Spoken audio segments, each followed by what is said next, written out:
रूस ने भारत में कोरोना वायरस की वैक्सीन के उत्पादन को लेकर बड़ा बयान दिया है। रशियन डायरेक्टर इन्वेस्टमेंट फंड के सीईओ किरिल दिमित्रिव ने कहा है, दुनिया भर में वैक्सीन का करीब 60% उत्पादन भारत में होता है और कोरोना वैक्सीन बनाने में हम भारत की मदद करेंगे।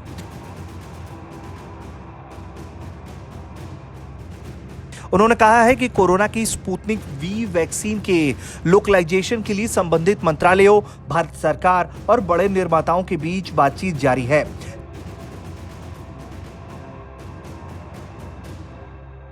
किरिल दिमित्रिव ने कहा है कि भारत की क्षमता को हम पहचानते हैं।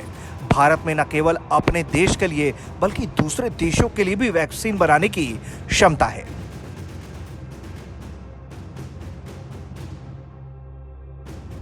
बता दें कि रूस ने पिछले महीने ही वैक्सीन बना लेने का दावा किया था, लेकिन दुनिया के कई विशेषज्ञों ने अभी वैक्सीन के और परीक्षण की जरूरत बताई है।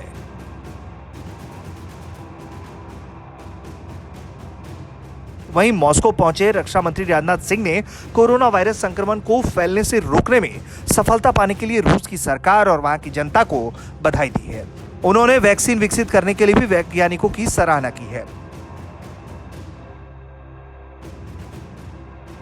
कुछ दिन पहले किरिल दिमित्रिव ने कहा था कि रूस कोरोना की स्पुतनिक वी वैक्सीन के उत्पादन के लिए भारत के साथ साझेदारी पर विचार कर रहा है। उन्होंने कहा था कि भारत उन देशों में है जिसके पास प्रोडक्शन की जबरदस्त क्षमता है।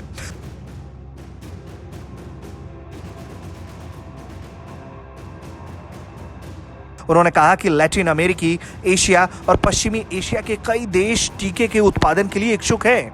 इस टीके का उत्पादन बेहद महत्वपूर्ण मुद्दा है और फिलहाल हम भारत के साथ साझेदारी की उम्मीद कर रहे हैं।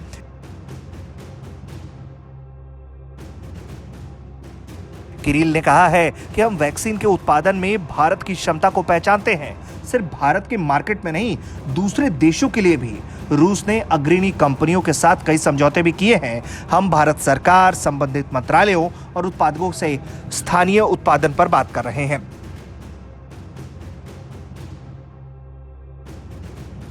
कोविड-19 के रूसी टीके स्पुतनिक वी के कम संख्या में मानवों पर किए गए परीक्षण में कोई गंभीर नुकसान पहुंचाने वाला परिणाम नहीं सामने आया है और इसने परीक्षणों में शामिल किए गए सभी लोगों में एंटीबॉडी भी विकसित की।